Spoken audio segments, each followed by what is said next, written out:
Hello दोस्तों, आज की हमारी कहानी है बेस्या एक प्रेम कहानी। स्टेशन से सुजान के जाने के बाद अकेला ही चल पड़ा। मैं तकरीबन 1 घंटा पैदल चलकर घर पहुंचा।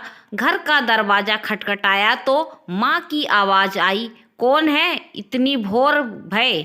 डोर खोला तो हैरानी और खुशी हो। सूरा, प्रभात, तू क्यों आया? किसी ने देखा तो नहीं? मना किया था ना गांव आने को। भीतर आ स्त्री। उसने इधर उधर देखा और भीतर से कुंडी लगा ली। सूरा, हे साई सवेरे फोन तो कर लेता। अब मैं क्या करूं? किसी को पता चल गया तो वो लोग तुझे जान से मार डालेंगे। प्रभात, कौन लोग और मुझे क्यों मारेंगे? माताए। सूरा, बेटा कैसे बताऊं मैं तुझे? प्रभात, सच बोल माँ ताई, क्या बात है? सूरा, बेटा बेडनी को बेटा पैदा करने की इजाज़त नहीं है। मैंने गांव वालों से ये बात छुपाई कि मुझे बेटा हुआ है, झूठ बोला कि बेटी हुई है और शहर में मेरी बहन के पास है। प्रभात, पर क्यों माँ? सूरा, बेडनी का वंश बेटी ही चलाती है। बेटी हो तो मार दिया जाता है। शादी विवाह में नाचना अब मैं क्या करूँ? काल पूरी कठरास घर आएगी अपने आंगन की मिट्टी लेने। प्रभात, मिट्टी क्यों? सूरा, नव दुर्गा आ रही है। माता की मूर्ति बेस्या के आंगन की मिट्टी से ही बनती है।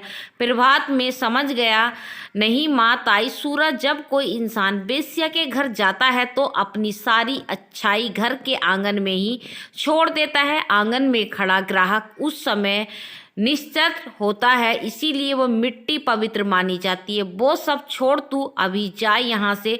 प्रभात, पर माँ ताई कल शाम से पहले ना कोई बस ना कोई ट्रेन। मैं बात करूँगा उन लोगों से, कुछ नहीं होगा। सूरा, तुझे केल मेरा कोल कुछ नहीं बोलेगा और जो बोलूँगी वही करेगा। मेरा हाथ माताई ने अपने सर पर रख लिया और उम्मीद भरी नज़र से मुझे देख रही थी। प्रभात, ठीक है माँ ताई, तेरी कसम से बढ़कर कुछ नहीं, जो बोलेगी वही करूँगा। सुबह सुबह माँ ने मेरा उपटन किया, मेरा पूरा मेकअप किया। बाल तो बड़े थे, उस पे एक छोटी गूंथ दी, घाघरा चोली दी। मैं जिम तो जाता था पर मेरी लीन फिट बॉडी थी। कद 5 फीट 8 इंच था। आज के रूप श्रृंगार देखकर बारी तो खुद पे यकीन नहीं हुआ कि ये ही हूँ मैं। हालांकि ये सब मुझे बिल्कुल पसंद नहीं था, पर खुद का रूप देख के तो ऐसा लगा कि कितनी सुंदर लड़की की कल्पना तो मैंने सपने में भी नहीं की थी। सूरा, किसी के सामने बोल दूंगी गूंगी है। सुबह हुई, जिसने भी देखा ठगा रह गया। यही बोले, सूरा बहुत सुंदर है तेरी लड़की, काला टीका लगा दे। मैं बस खिड़की से झांकते देखता रहता।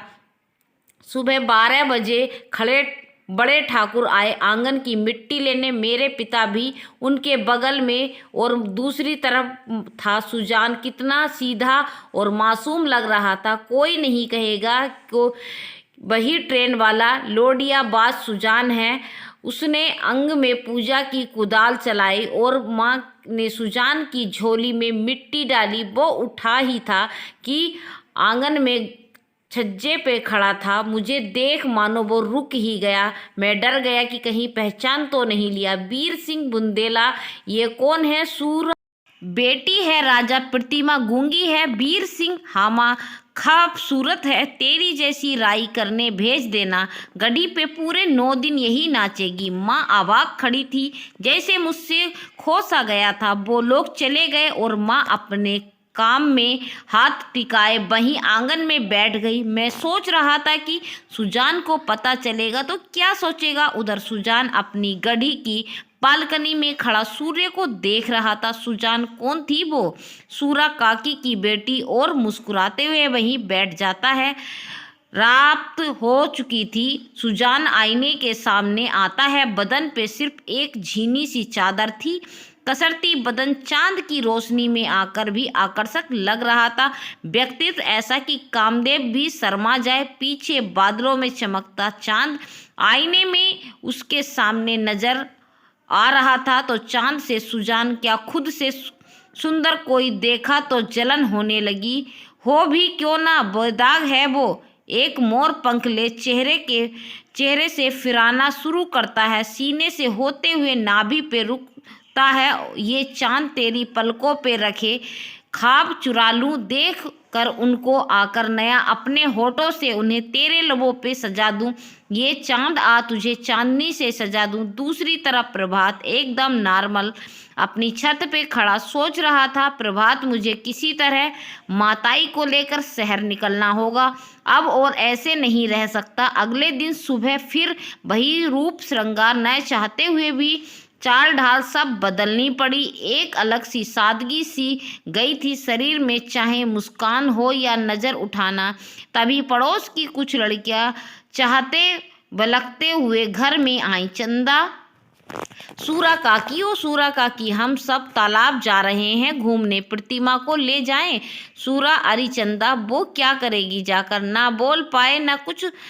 सुषमा, सीधे से कहो ना, काकी की शहर से आई है तो नाक नीचे हो जाएगी साथ उठने बैठने में। सूरा, अरे बिटिया कैसी बातें कर रही हो, ऐसा कुछ नहीं है चंदा।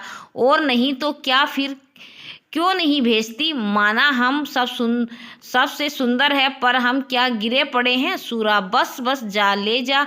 आजी माँ, आजकल की लड़कियां में असमंजस में था कि क्या करूं। वो हाथ पकड़ मुझे लिवा जाएंगी। हम लोग नहर के किनारे चलते हुए तालाब पे पहुंचे। पास ही खेत के गन्ने तोड़े और खेत खाते हुए चले जा रहे थे। तभी कुछ लड़के सामने से आते हुए दिखे। एक ओए ओए ओए लगाता है, गन्ना बड़ा पसंद है। दूसरा, इससे बड़े बड़े गन्ने तो हमारे खेत में हैं, कहो तो ले चलें, जूस भी बड़ा मीठा निकलता है। चंदा बोली, कुछ मत बोलो, सीधी चलती रहो। हम बगल से निकलने को हुए तो रास्ता घेर के खड़े हो गए। मन तो किया मुंह तोड़ दूं सालों का, पर माँ ताई की बात याद आ गई। तभी न जाने कैसे सामने से सुजान गया, जैसे जान में जान आई। सुजान, क्या हुआ, क्या हो रहा है? सुषमा, छोटे राजा कब्ज हमारी गैल रोक के खड़े हैं और पता नहीं कैसी कैसी बातें कर रहे हैं।